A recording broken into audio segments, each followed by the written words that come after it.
Good morning, guys. How is everybody? David, We're good good, huh? morning. You're not muted now. Good morning, everybody. Good morning. Good Uh, morning. how's everybody doing? Good. Excellent. Hi, Robert. How are you? Good to see you, Abe. I'm here, buddy. Abe, you tell him. I've had the terrible cough. I can't get rid of the damn thing. And well, you sound a lot better, Mr. Abe. Well, So, listen, doesn't so, stop me from working. It gives me more energy. so today's session is about case studies and storytelling. Okay, very effective way of influencing clients, both buyers and sellers. And I just wanted to see, is there anybody that embraces this or does this as part of your business practice currently? Yes. Roberto, let's start with you. Like, how do you use um, storytelling or case studies to influence clients to either work with us or to do the right thing? So as I've mentioned previously on these um, webinars, that when I can't find a house for someone, I reach right out to agents I know in the area that we're looking to see if they've got anything coming on. And I've been very successful with getting them to provide me with an opportunity to show my clients those properties before they actually make it onto the market. So for buyers that I'm talking to, I make it a point of saying that I'm very I work really hard to find properties even if they're not on the market yet. And that always gets a very good response from them, especially during the periods of time where there were multiple bids on houses and things like that. You know, if I could find them a property before it faced that dilemma, they were very happy. Very well. Anybody else want to chime in before I start to share some thoughts? David, looks like you want to say something before I get started. I was going to welcome Jason Panos from our new PACE office, and I figured he would have something to share with us. Jason, how are you? I'm good. How are you? Fantastic. You look very sharp, sir. Love the pin. Thank Love the you. pin. Thanks. I had a closing today, so I tend to wear the full getup. So Congrats. thank you.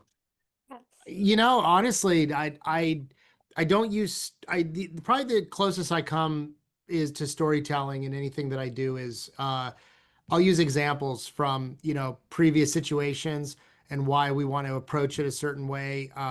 I'm actually kind of curious on kind of the material itself. So although I appreciate the shout out, David, I'm actually curious on how you utilize it, just because I don't use a lot of storytelling with my clients. I use a lot of situational stuff. So I think they're probably a little bit different, but they may not be. So what is situational stuff? Um, had a client recently needed a max concession for something. And then with the way that they were offering something up, they had a rate buy down option on this particular property. Because I understood a lot of the loan limits and stuff, but I knew we could remove the commissions out of the equation to do that. I was explaining to another client, it's like, so the reason why it matters that we as professionals know these things is I can explain to him, here's the situation that we have. You're only allowed to take 6% concession on a conventional loan, but I was able to get that to do the rate buy down plus any outstanding commissions that are owed and anything else that are not on the non-allowables. The reason why we're able to do that is because we study. And so I use that as an example, and I'm guessing what you're going to present is probably not storytelling in that regard, but I use that example to say, here, I'm going to look at your situation and I'm going to break down everything you need. Um, I think you're in alignment with it, and I think I'm Okay. gonna give you some supplementals. And today's session is one where I want you to have a pen handy, and I will also I'll put it on the hub when I post this, the document. But I think writing it down will reinforce it in your brain, so you can think about it so you can come up with it without even thinking about it. And like you just mentioned, like you use the word commission, and I'm just gonna default to a commission objection.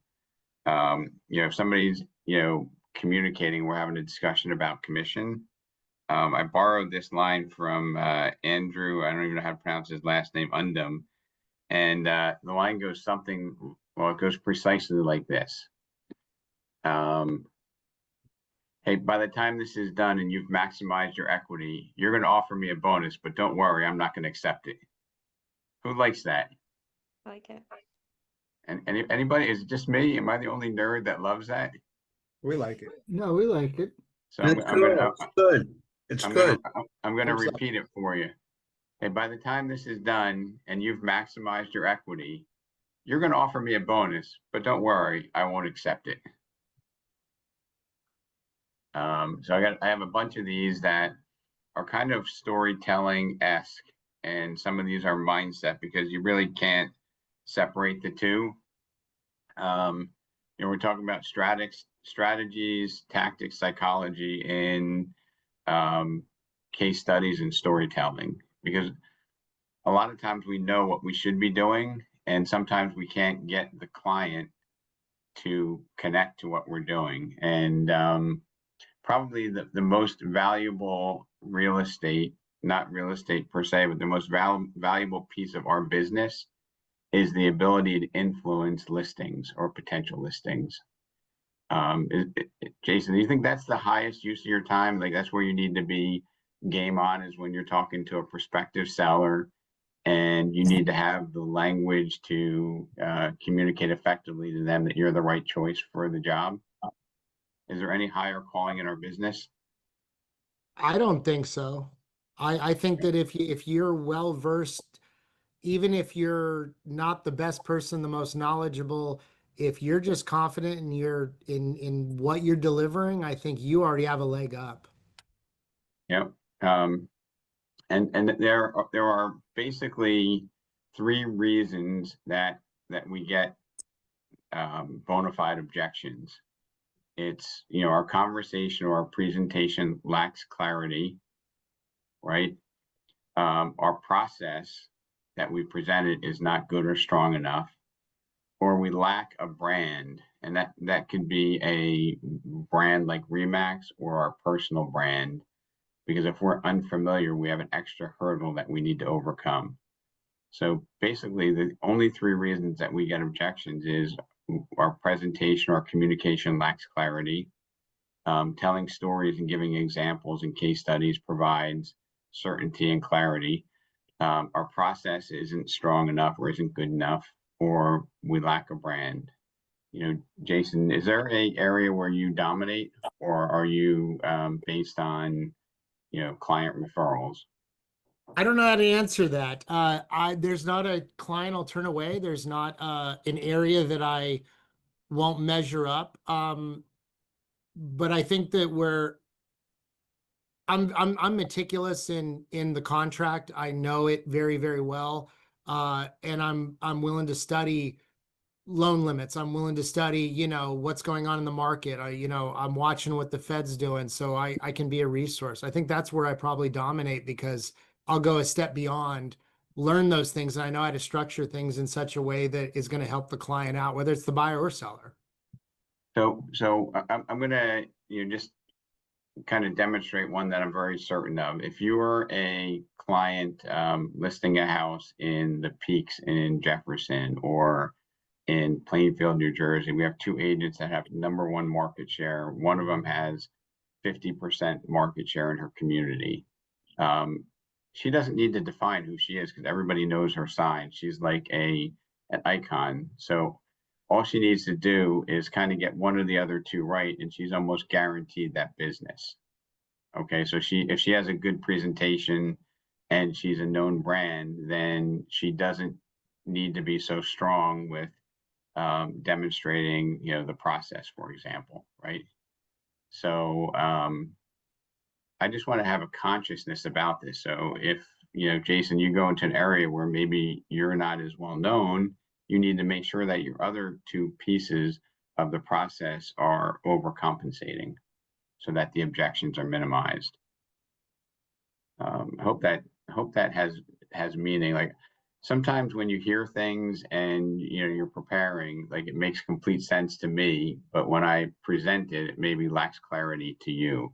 And I want you to just interrupt me if that's the case. Whenever we have these opportunities, we need to be the 4 C's: confident, collaborative, consultative, and perhaps most importantly, in charge, right? And I'm going to focus on the listing opportunity because I think that's the most valuable piece of our business. That's the biggest opportunity we have, both to get listings signed, to get them signed at the optimal price, and to get paid fairly. Okay. We need to disassociate sales price and list price. We need to disassociate sales price and list price. Do you think by default clients might associate list price with the ultimate sales price? Anybody? Like, what do you think an uneducated or a first-time home seller might believe?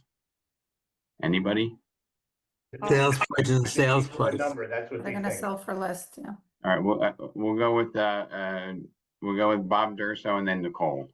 So what do you think a first-time home seller, or maybe even a very logical home seller, might think about the connection between sales price and list price? I personally think it's an extremely valid and helpful resource to a seller. Okay. Nicole, what's your thought?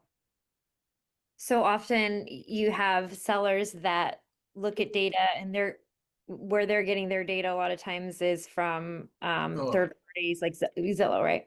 And they see, I mean, they don't have a window into whether something was like, say it was an investor and they fluffed it up. I have something right now where an investor sold something to their daughter, but it was really like, you see quit claim deeds and you have on the other side where this buyer says, well, they only paid, $200 for it, or even something less if it was, they were trying to keep some sort of value, but it's still like tanked the comps.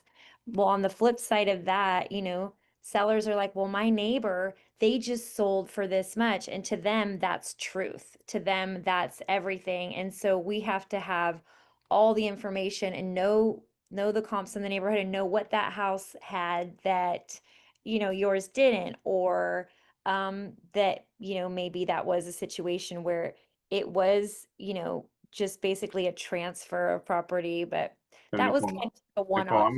I'm going to come back to that in about 60 seconds, but I want to talk about the association of list price and sales price. And you can just nod your head if this is a yes. Do you think that a significant amount of sellers, if not a majority, think that the more they ask, the more they get? Just nod your head yes. Like if I can ask a higher price, I'll get a higher price, right? Jason, you're not nodding. That's because Jason was frozen. Oh, so But yes, I was nodding. okay. And if that were true, like, wouldn't you just keep raising the price and saying, look at, I'll get 10% less, so I'll just ask 25% more instead of 10% more. Okay.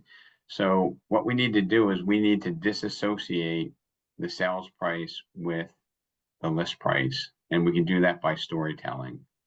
And when I ask that question, we're getting into like comps, like my neighbor sold for this, or I have a newer pool in the backyard, or I have a better view. Has anybody been on a listing opportunity where you've gotten into the weeds where you don't want to go with, my kitchen's newer, I have the corner lot, I have a view.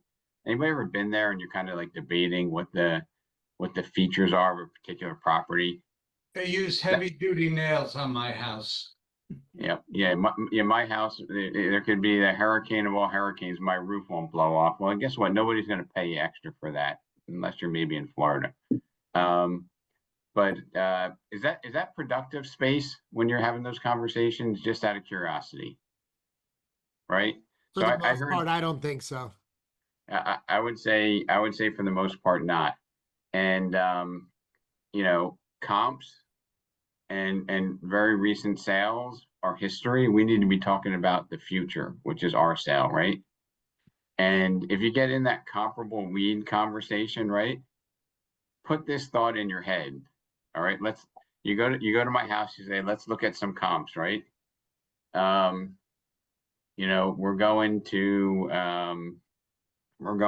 the neighborhood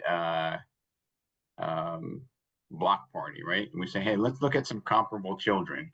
How ridiculous does that sound, right? There's no comparable children and there's no comparable houses, right? It's a ridiculous area to put yourself in the weeds and to have controversy and to have a debate with your client or your seller. I think it's a really bad it's a bad place to be. It doesn't get you to the outcome that you want. Rabbit hole. Yeah, it's not good.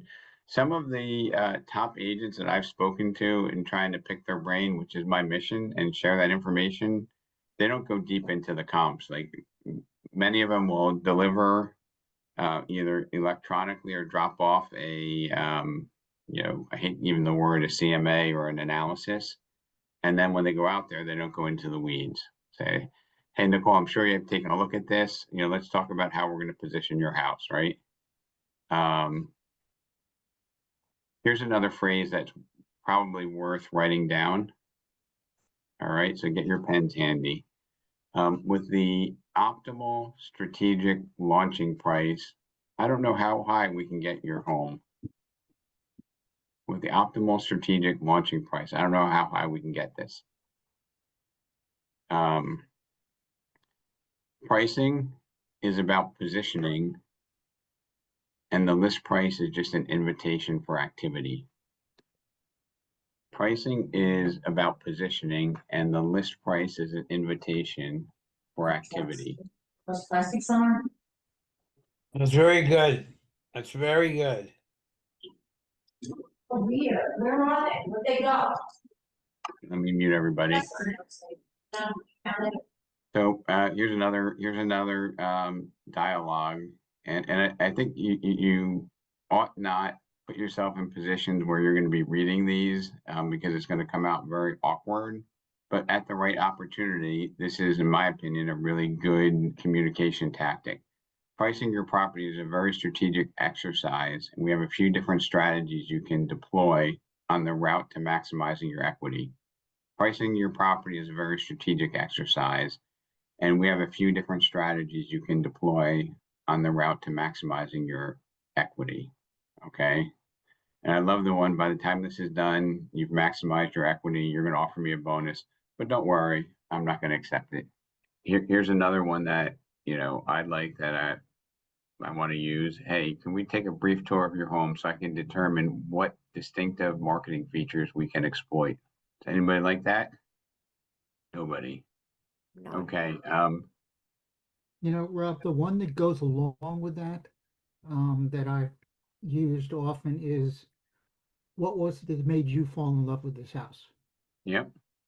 And then, you're going to say, like, I just want to get as much information so I can exploit what you saw to get you the highest possible price. Okay. Some of these might be mindset and not something that you're comfortable saying on an appointment because you haven't internalized it. You haven't have these words come out authentically and naturally. Okay. But here's some language and here's some mindset. Are we going to be chasing the market or having the market work for you? Are we going to be chasing the market or having the market work for you? Who likes that, right? Because when you get the positioning wrong, it's tough to recover, right? I I just used that the other day, and we listed a condo on Friday. We've had about 11 showings since Friday. And on a similar story, another client wanted to list just 21,000 higher, and they've had 0 showings. So yeah, you gotta come in, and these things are a must. If people are not using some of these lines in their own terms, I really think, you know, they should do some role playing in the offices they're at, and figure out what works in their comfort. Because like you said, some of this is a mindset, and they're not all comfortable speaking this way. But I think if they practice it a little bit, it'll go a long way.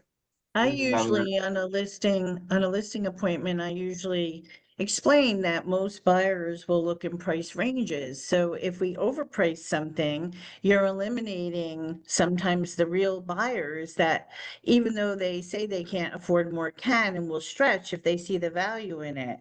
So in other words, they're not going to look at something that's over 450 because, and you want to price it $10,000 higher than that. Let's be careful with the pricing because we're eliminating a whole group of people that could be the best potential buyers for the home.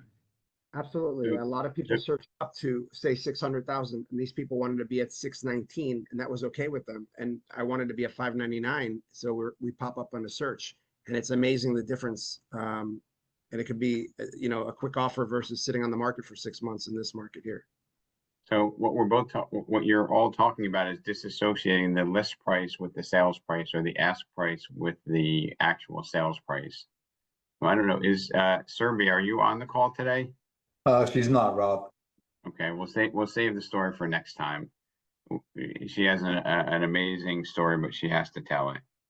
Here's something that kind of resonated with me in a way that I knew, but I didn't think of it with such clarity. Fair market value of a home is in the present or the past. Fair market value of a home is in the present or the past. The appraised value is historical, or it just happened now. When we market a property, we're looking at the future. And when you're looking at the future, you need to look at trends. You need to look at competition more than comps, in my opinion. And we just need to adjust our mindset, right? Because coming there and saying, based upon the recent sales, Mr. Heller, your property is worth, you know, 740,000. That's historical, right? The market could be going up. You could be leaving money on the table. The market could be, you know, suffering from excess competition, which point you might have to, you know, position it more aggressively to let the market work for you. Okay. Disassociate sales price and list price. We need to do that in our own head before we can do that with our customers. Okay. So here's a new way to describe the 3 buckets that I like to talk about. Who knows what the 3 buckets that, in terms of pricing, you know, that I like to communicate on? This is a test for you all. You can do the 1, 2, or 3. So you always talk about going like a fair market, going a little bit below market, going at a strategy to do like an auction style. And it always seems to be, you know, they like to go with the one, which one is the one that they like to go with? They like to go with the one, you like to go with the auction style and have it bidding more. Correct. And then the 3rd pricing strategy is aspirational or lottery. Right. Okay. Here's another name for 2 of those 3. Okay, so I'm going to give you 2 different strategies that you can use. So auction style is also event pricing, right? Where the launch of your home is actually an event and there's a lot of activity. Okay, so we can use that interchangeably. Market value, or we can now use the term perceived market value. Okay, this is you know, if we try to price it at market value, then a buyer is going to say, that looks like what they're looking to get. Maybe I can go just a tad bit below that, or, you know, they seem to price it at where it wants to go. And we've seen properties are like that. We've also seen properties that are priced ridiculously, right? 50, 100, 200 overpriced. We all know how that usually works. So we can use event or auction pricing. We could use market value or perceived market value, and we can use aspirational or lottery. Okay, it matters how you feel comfortable discussing it. But if you just say we could price it below the market, we can price it a little bit aggressively, or we can price it at the market, it doesn't connect with consumers the same because it doesn't have identity, right? I want to be able to describe it, identify it, and share with you how it performs. Okay. So if I know that if I'm doing event style pricing, or if I'm doing auction style pricing, Tony, the game is to try to get multiple people bidding, right? And we need to ask our clients, Marilyn, how do we know we got full value for your house? How do we know that, we got maximum value or fair market value? How do we know that? Putting you on the spot. And now I had to unmute myself. Can you hear me? Yeah. Okay, I'm the seller. How do we know I got full value for my house? Yeah. I guess by the price that I'm happy with receiving. So if you get one price, are you assured you got full value? Or do you feel a lot more comfortable if you had 4 offers? I feel more comfortable if I had 4 offers. Right. So I have a fundamental belief that if you only have 1 offer, you might have left money on the table, right? Because you don't have people bidding. If I'm not saying, Marilyn, Monday at 5 p.m., I want highest and best, and I expect to have 4 to 7 offers. If I only have 1, I feel like I might have left money on the table because I didn't have enough activity. I didn't have a feeding frenzy. I didn't have enough competition to drive it to fair market value, right? Yes. By way of example, if we're going to have an auction for a big piece of art, right? And there's only 1 person with a paddle, right? How are you going to feel that auction is going to go? Probably Not in the well. favor of the buyer, right? Yes. But that's just an analogy I just came up with, but I think it should be used. Hey, if when it comes time for us to accept offers, if there's only 1 person in the room making bids, who's in control?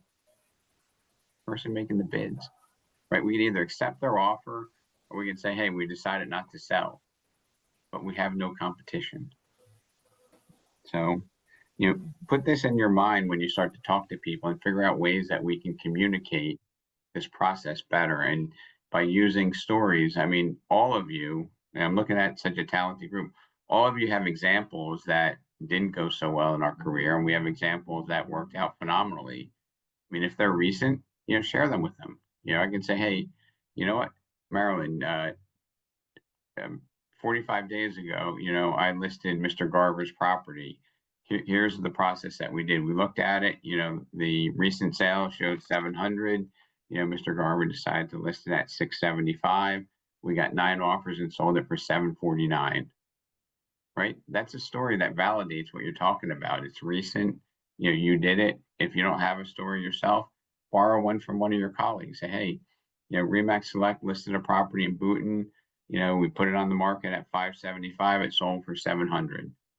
They use the event or auction pricing model. And I think it's worth, maybe the one thing that you do is every time we have a listing opportunity, we go, Mr. Durso, do you know how you know that you got full market value for your house? We ask every seller because they're not going to have the answer, right? It's probably going to be like, Marilyn, I got an offer that I felt comfortable with. But the only way that Mr. Durso, is how? Multiple offers. We get multiple offers. We get motivated people competing for your property, right?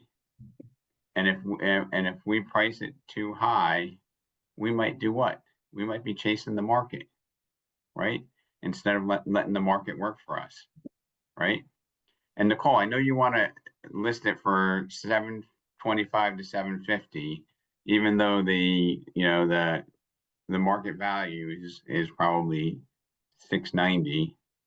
If we do that and it doesn't sell, like how long are we going to wait before we reposition it? And how much money are we gonna lose? Oh no, like I'm just going to role play with you. You're a seller, so I know the comp suggests that the value of the home is around 690. That would be the perceived value approach. you're pretty adamant about putting it on at 750, right? Now, if we decide to work together and you think that I'm the right fit for you, if I do all the marketing and I get it exposed properly, it doesn't sell, how long would we wait before we reposition that? 2 weeks, 2 weeks. And now, where would we reposition it in 2 weeks? as little as I have to go.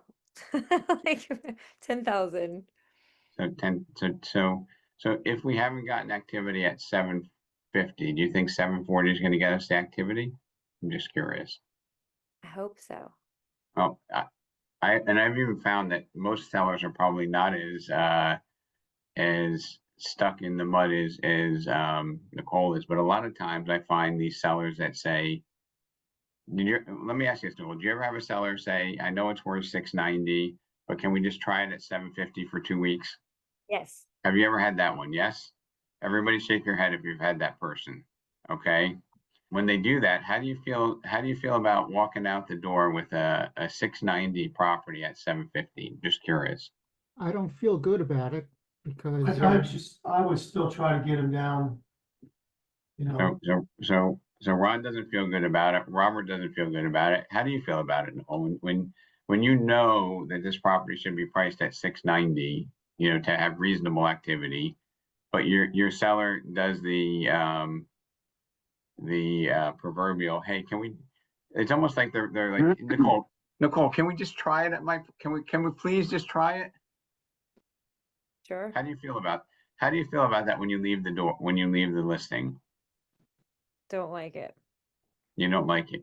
Do you feel like you've done a great job for your client? No. Not Do you at all. ever feel like if you're a more effective communicator, the outcome would have been different? Absolutely. Yeah.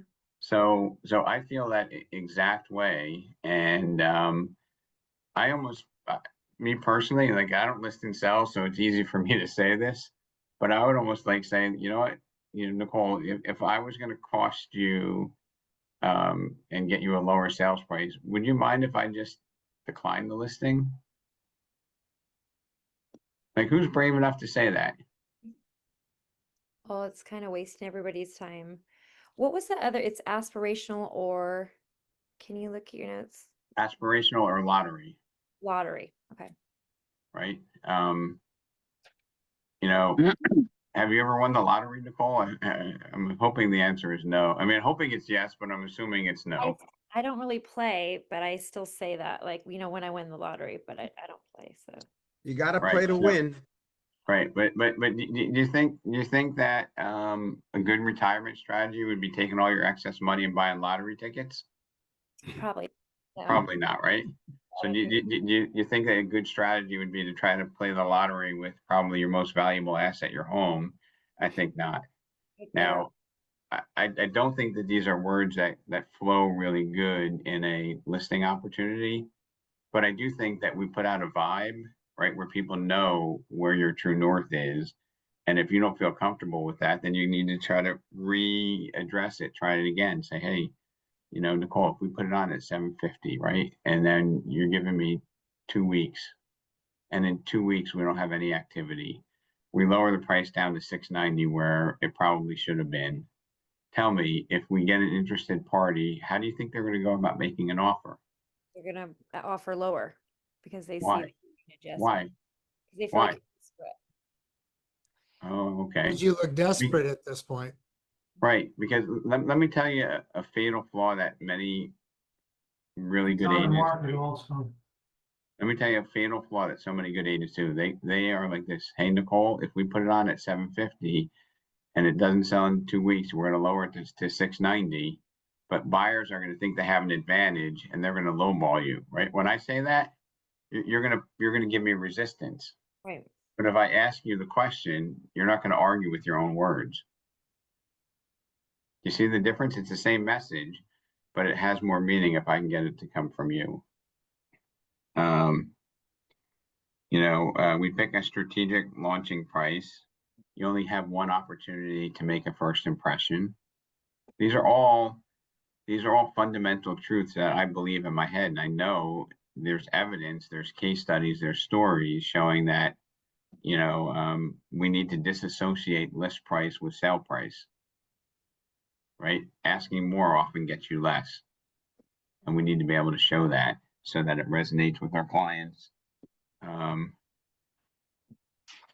I think most Well, Rob, agents my that have been in the response- business a long time, they've been comfortable doing things the way it's worked for them for a while. I think at least in Florida, in this climate of a market, you can't do it any way other than doing it at $6.99. To start talking about what worked a year ago and dropping it in 2 weeks, I mean, I'll happily walk out of any house or condo and not take a listing. More than likely, they're calling me back that day or the next day and saying, I think you were right. Let's go with what you said. And that's going to be the difference between some quick showings and maybe an offer, or sitting on the market here for many, many months. Again, at least in Southwest Florida. All right. So some of you may know this. I won't say the full name, but we had a gentleman, David. He was in his 20s, very aggressive young man, calling expired, FISBOs, doing all the right things. And struggling to sell properties, having a reasonable amount of dissatisfied listing clients, probably 1 or 2 a year, which is unheard of in our business with Remax. But he was making a fairly good living. And he finally came back and said, Rob, I'm going to solve that problem. He's like, I'm going to get people to agree to a price reduction at the onset, and they're going to sign a price reduction, so I don't have these stubborn sellers that are refusing to lower the price. And he came back and he was all proud about that. And I just said, look, I'm just not impressed, because you're still hurting the client, because you only have one chance to make a first impression. And I'm not taking any satisfaction in this, but this particular individual is now in the hotel business in Mexico. He's no longer selling real estate because it was just too hard of a road, right? You were grinding it. The money, David, is in the ability to communicate with integrity at that appointment, right? This is where, going back to the interaction and role playing with people, if you're not comfortable or you haven't done it a certain way, learning how to overcome objections for today's market is so important. That gentleman didn't work on his craft enough to overcome, and he just had a setup in his head that was the right play, and that's going to work out. And every new listing that I sign after 2 weeks is that's going to work. And that's too bad that gentleman is out of the business, but it's a common thing we're seeing all the time. I see independent offices where new agents sign up that have no training, that this is their problem, and they fail miserably. So that's unfortunately too common. Yep. So Now, one of the things we always talk about, Rob, is confidence when you are speaking with a seller, and to ask them at that meeting to sign a price reduction for 2 weeks down the road is a real lack of confidence on your part. My response to, please let me try it at this price for 2 weeks, is, the first 2 weeks that your house is on the market, you get the most amount of activity. And if we blow those 2 weeks and then we go for a price reduction, it's going to be hard to get the people to come back again to look at it. So that's how I kind of put it in their ballpark. yeah, one chance, right? At a first Right. impression. And I think sometimes, Robert, the things that we think don't resonate with the client. Like, I've heard really good agents say, hey, I'm not going to take it at that price because it's my reputation. Well, that doesn't resonate with the seller. What resonates with the seller is, hey, Robert, would you mind if I withdrew from consideration if I felt we didn't have the right strategy to optimize the equity in your home? Right. And I challenge you to have that conversation, pack up and start walking to the door. And if you're in rapport, they're going to say, wait a minute, Robert, come back here. Right? Because you have the conviction to say to them, I don't want to see you lose money under my watch. right? And I know most of us, if not every single one of us, that's what we believe, right? But sometimes we fall prey to a seller, and I've done a lot of thinking about this, Robert. I think it's because, do we not have a lot of people here that are people pleasers, right? We just want to help, right? We don't want to have confrontation. When you manage an office, you know that a lot of clients, a lot of agents just want to please their client, right? And there's a couple of things True, that but, you know, there's a couple of things that they might do. One of them is they might allow a client to overprice the house because, you know, Robert says, "Can we just try it?" Right? And you're like, "Okay, I want to please you.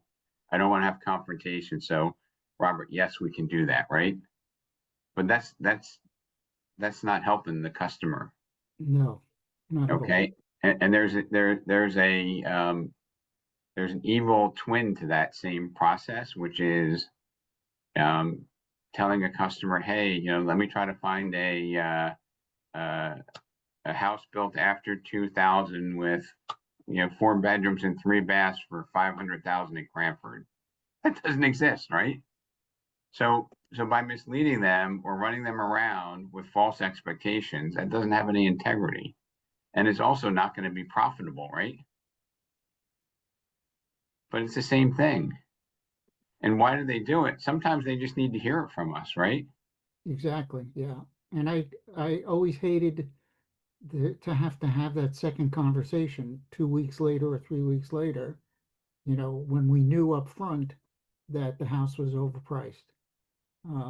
So And, I always tried to make it as clear as possible that the path to go to be most successful would be to do the auction style way of pricing a house. and you know what I feel, Robert, is like almost like ultimate frustration, if not maybe borderline ultimate failure, is when you take the time to really understand the market. You know, you develop your skills. You are the best person to market that property, right? But you lack the clarity and the communication skills to communicate that to a prospective seller. And when you lack those skills, you leave there knowing in your gut that there's something I could have done differently, but I took that listing too high because I couldn't effectively communicate to the homeowner, right? That is a horrible feeling, right? Because we know better, but you know, Robert said, "Can we just try it there?" And we just didn't have the conviction or the communication skills to overcome that. All right. And it takes time. It also takes courage, right? Because if you're going to take it at any price, you know, especially if you're newer in the business, and when I say newer, I mean like 10 years in the business or less, not like 1 year. Okay. Because you might be tempted to say, "Hey, I'll try it." And we hear in our industry the chatter about, "Hey, Mr. Garver, let's just take it and then we'll see if we get lucky. If not, then I'll give them feedback from the market and we'll get them to lower the price." But we know that that's not going to be optimizing the sale price for our client. And for me, you know, you either do it or you don't. For me, if I knew it was a bad strategy, I would walk. If I knew it was a bad strategy, I would walk. And I'd encourage you to walk, because you know what? If they're hell bent on overpricing it, they're going to come back to you. And then that person's going to be not a satisfied customer. They're going to be a raving fan instead of a raving lunatic when it doesn't sell, right? Excuse me, also I had something to say, Ezekiel from Fort Lee here. So also the time that you list that house for such a high price, it's only going to be a negative vibe or negative energy the whole way through, because there's that stress of you trying to meet the seller's needs, but then again the seller not being reasonable. So there's always going to be you know an issue. You know, there's going to be an underlying you know, negative vibe to every interaction that you're going to have moving forward. So you as a realtor should think, listen, you know, when I do business, me personally, you know, everything has to be aligned, everything has to be agreed upon, everything has to be, you know, flowing in a positive way. And if you create that for yourself, then you're going to be hating yourself for doing it. So I'd rather just walk away than to take a listing that's, you know, I'm not gonna say I'm not gonna take an overpriced listing, but if it's so high that you know that it's just gonna be a big issue, I would walk away from it. So my commitment to you, Ezekiel, is to give you some different techniques to try to help customers make the right choice for them. And if it's the right choice for them, it will then be the right choice for you. Yes. That makes any sense, right? But if we're looking at what's the right choice for us, which is I'm desperate for a listing, we'll compromise the right choice for the client. And you kind of have to have faith that it's going to work. Hey, Rob, you actually asked me at the beginning of this call, and I just thought of a story, if you don't mind me tell it real quick, but Absolutely. something that you said, and I used almost this exact same example, but I'll use your example, you did the 750 and 690, is I'll tell a client, you know, a coach told me one time, handling objections is simple. You agree, you sympathize, you pivot. So I always go, look, we can do anything you want. This is your home. You need to be involved in the decisions and how we're going to do this. But let me tell you why that strategy may be counterproductive for you. If you end up taking it at 750 and we have to drop the price, you're going to chase that boulder down the hill. When you do that, there's only one thing that's going to stop the boulder. That's the floor. And guess what happens when it hits the floor? It makes a crater. You're going to get less money than what the market, bottom of that market, is going to tell you. So let's turn around and turn you into a buyer. When you turn into a buyer and you see that a seller just dropped their $700,000 house by almost $60,000, what message are they sending? And so then I'll ask them, if you saw that as the buyer, what would you do? Exactly the thing that you said in the beginning. And then they'll literally talk themselves into, I'm going to make less money by trying to get the one cash buyer that's not going to research the market. So Jason, can you just share with us how long you've been in the business, how many units you've sold? Because I want people to know the breadth and the experience that you have. 9 years. And how many units did you sell last year? Either list or sell. 57, I think. Okay. So you're an expert, okay? I don't know if I'm an expert, but no, Jason, you're a humble expert, but let me give you a pivot that I'd like to see you have, and maybe you give credit to me, towards the end of your career. The person asking questions is in charge. All your information is spot on, but if you can turn those things into questions instead of telling them, right? Okay. So if you say, hey, Jason, if we do this for 2 weeks and it doesn't sell, right? And then we have to reposition it at 690. Tell me, what would a buyer, how would they go about making an offer? And turn all your ideas into questions, okay? Because the person asking questions is in charge of the conversation. Okay, we always need to remember that person asking questions is in charge of the conversation. Go back to a school, right? Who's asking the questions, the teacher or the student? The teacher, right? The teacher's in charge of the classroom. They're asking the questions. If you know how to ask intelligent, intentional, strategic questions, you will get to an outcome quicker and more favorably, okay? And another thing is, clients don't argue with their own words. When they give you the answer, and the answer is obvious, it makes the next step natural, right? The next step is that we're not going to list it at 750. We're going to list it at 690. All right. And for the record, you've sold what you sold last year is more than I've sold in my whole career. So I'm not being critical, but I'm just making a contribution. Yeah. Right. I like it. So if at the end of your career, you say, hey, I was on this Zoom with this guy, Rob, he just said, take my statements and make them into questions. It's going to change the outcome. All right. And if you're not afraid to walk away from business, you'll always be at the mercy of the customer. And I've never been someplace where I'm like, if I don't think, Jason, if I feel like I can't get you, maximize the equity in your home, would you mind if I just, remove myself from consideration? Like, that's integrity. Right? I'd like to share something. Dale Carnegie said, education without application is worse than worthless. Keep that in mind. It's a great tool to remember. And Abe, I call that edutainment. Okay. And how many of us, we listen to podcasts, we devote an hour a week, we spend time reading books, but we don't we don't apply it. That's edutainment, right? Hey, if you leave here, Jason, and say, hey, I got some good information, but I never used it, I entertained you for an hour, but I didn't make an impact. My job is to have an impact on you. All right. And Jason, you don't even know me that well, but I can tell you I care about you and I care about your clients and I want to help and I want to make the right decision. And I really believe that, one of my best experiences in sales was when I was a lender. Okay. And I actually told somebody to go somewhere else. And that person never closed a loan with me, but everybody that they knew, they heard the word mortgage, they were referring me. And you know how the story went, Nicole? The story went something like this. If you're looking to buy a house, you need to call Rob Lazar because if he doesn't have the best product for you, he's going to give you to somebody who does. How powerful is that, right? So if you're willing to walk away from business, you will get 10 times in return.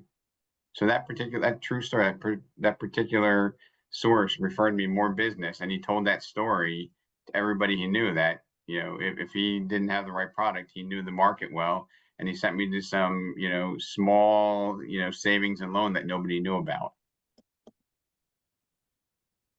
Well, the other part to that story is afterwards, his second, third, and fourth house, I got all of them because he never shopped me because he knew, at least he believed if there was an eighth lower, I would send him to that place. So, anybody else have any storytelling scripts that you like to use with your clients? I found something very interesting, which I used years ago, Rob, which is where would you rather be? At the head of the line of Publix or the year at the line of Publix? Or at the head of the line in ShopRite or the year at the end of the line at Publix? It makes them endpoint and it tells them where it's at. They start thinking reality and it comes into play. So everybody, Abe Himmelstein, and Abe Himmelstein's a storyteller but doesn't know it. They're Okay. true. They work. So I don't know if this was in your journey as a recruiter or when you were in sales, but Abe would be like, hey, can you open your refrigerator and get me a cola? Oh, I noticed you have Coca-Cola, not Publix brand. You want to tell that story, Abe? I'll retell it. I always said people go inside when they're arguing the price. Oh, I see you're drinking Publix. How come you're not drinking? Or how come you're drinking? How come you're not drinking Publix? And he said, well, Coke has a better side of the market. It's a known brand. I said, so does Real, so does Remax. Give me your opportunity. Let's go forward. Don't waste around. So I put you on the spot, and that's not your best rendition of it, but it's pretty damn good. But that's a story. That's a story that Abe has told, and he's told that to countless people that we've talked to at no-name brands, and it's been very effective. So you pivoted that story from being a salesperson in their living room to, talking to consumers. And I think about that too, Abe. Like if I'm in Pace, Florida, right? And I want a good, consistent cup of coffee. There might be a great little coffee shop there, but I'm going to Starbucks because I know it, right? I don't want to take a chance I might get a bad cup of coffee. And if you want to hire an agent to sell your house, do you want to list with some, random, discount brand, or you want to go with a brand where you're going to get, you're going to get a consistent product, right? You're going to get a solid service. All the object is to get more money, less inconvenience, a quick sale in the shortest amount of time with the least inconvenience. Go for it, guys. Bobby Golden, you have your hand raised? No, Rob, I have a story. It's an incredible story, in my opinion, a little bit off topic, but it does involve real estate, and I'm sure everyone's gonna get the point. So my sister Judy, who I work with here, the Avenel office, she's involved in a transaction. During the processing the transaction, she realizes that the owner is just off, just not herself. She looks at her son and says, you know what, it'd probably be a good idea if you get a power of attorney set up. And they talked about it. Long story short, the attorney agreed and they got the power of attorney set up. At the closing table, the title person, the closing agent, looks at the homeowner and says, you know where you're at? Do you know who you are? Do you know who I am? Why are we here today? And asked a series of questions that led to finding out if the seller was competent enough to sign the documents. And when it seemed like things were getting a little bit hairy at the closing table, it was brought to her attention that there was a power of attorney drafted prior to the closing, and it saved the deal. So I commend my sister very much, and not just because she's my sister, but she was thinking outside the box. And she foresaw a problem down the line, which came to fruition at the closing table. And it was because of that power of attorney that that deal was saved. Otherwise, like Judy looked at me and she said, Bobby, that closing agent wasn't closing this deal because she doubted the seller was competent enough to sell the documents or sign the documents. I just think that's a great story. Now, and Bob, I'll go one level deeper with that story. Is not only was it good for the transaction, right? But you had reinforcement that the right thing was being done, right? Because you had whoever the family member who had the power of attorney to look out for that individual was riding in the co-pilot chair to make sure that this was the right decision for whoever was selling that property. And Like that's it's a double win, right? There's a layer behind that too. and I said that to Judy. I said, you had a positive impact on somebody's life today because you were thinking. And you know, you were a consummate professional, right? You looked out for your client, you anticipated, right? You know, I believe that if consumers knew everything that we did, our job would be a lot easier, right? And sometimes our industry gets defined by the few bad apples, right? I mean, there's always somebody who's not qualified, a slick talker, and is willing to do anything to make a dollar. And you know, we can't let that define our industry or our business. We need to be the people that speak up, you know, that have the integrity to tell the truth all the time. You know, any Mike Ferry fans here, right? And Mike Ferry is like one of his things. Gary, are you on mute or can you unmute yourself? Unmuted. So I love it when Mike Ferry's like, look, guys, this business isn't that hard. Just tell the truth. Yep. Do the homework and tell the truth, right? Yep, definitely. He's been saying that for what, 40 years, 50, however long he's been doing it, right? Yep. And exactly. And I know, Gary, you know, integrity's got to be one of the highest things for you. So you will not tell a lie to get a listing, I'm guessing, right? No, you got to be straightforward with it because it always comes back to bite you if you don't. So not only is it congruent to who you are, but it's also good business, right? So like, it's not like, you know, I find people either they're willing to tell lies, and if you tell lies, then small lies become big lies, right? But if you don't cross that line, you either do or you don't. It's like, you know, a thief rarely gets caught the first time stealing, but once it becomes a pattern, it becomes comfortable, then they continually do it. So if you're always prepared to tell the truth and you do your homework, you don't cut corners. And if you're newer in this business, don't be intimidated by this, because you have, look to your left, look to your right. You have somebody that is experienced that can lift you up, right? And if I was a newer agent and I was not confident I'm going for a high-powered listing, I would share it with somebody, because you know what? Not only are you going to increase the likelihood of getting that listing done, you're going to probably get it at a better price. You're going to get it positioned better, and you're going to learn from somebody who's, you know, 5, 10, 20 years experience ahead of you. It's a beautiful thing when you do the right thing. It also has compound benefits to you that you never anticipated at the time. Right? Correct. Yep. I mean, because if you take a listing and you're not qualified for it, you're probably going to spend a lot of time and money, and it's going to expire. You might even get a bad review on social media or Zillow, and you spent money for nothing. Whereas if I go and I bring Gary Greenacre in, I know I'm going to get a close, and I'm going to get a 5-star review, and they're going to bring me a closing gift.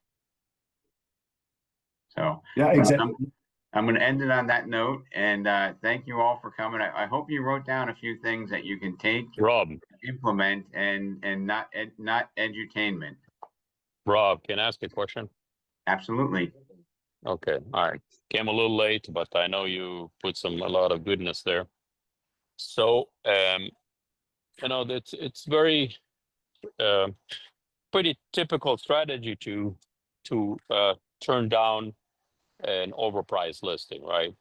But you know, it's like in the latest years, you see what's happened is things are a lot more competitive than it used to be. So let's say I turn down the listing, and in 2 seconds you find somebody else that will list your house for, you know, for the price you want, overpriced or whatever. And then down the road, it's another strategy. They'll ask you for price reduction, right? At the end of the day, you'll be the star because you're right, but the other guys will be the one getting paid. All right. So Dan, two things there. One is you have FOMO, fear of missing out, right? Can cloud your vision. And I think that if you believe, which I don't believe, that a seller is predetermined to list it at a certain price, then what you're saying is true. But if you believe what I believe, which is like it's inside of me, you cut me, I believe this, is that the sellers are influenced by the communications that we have with them, right? And if they're Yeah, for asking sure. if they're asking you to take an overpriced listing and you're tempted to do that, or you feel you may lose it otherwise, I think we need to reevaluate how we're having that conversation, right? Keeping in mind the person asking the question is always in charge, right? And ask questions that draw them to the right conclusion by always telling them the truth. And you know, you're a phenomenal business person. You're a tremendous agent. And I want to have like a little asterisk and give you an extra tool or two in your toolbox. But fear of missing out, in my opinion, does not justify taking a listing overpriced. You know, we can always go back and ask different questions to get them where they want to be. And if you've been in the business long enough, you might have taken a listing where the seller was unreasonable and you may even have resented it, right? If you get a listing where the phone's ringing, Dan, and you're like, oh, this person's so unreasonable, you know, that's probably an indication of when you took the listing, you probably should have been able to identify that. I don't Okay, know. well, doctor, I disagree with the diagnosis.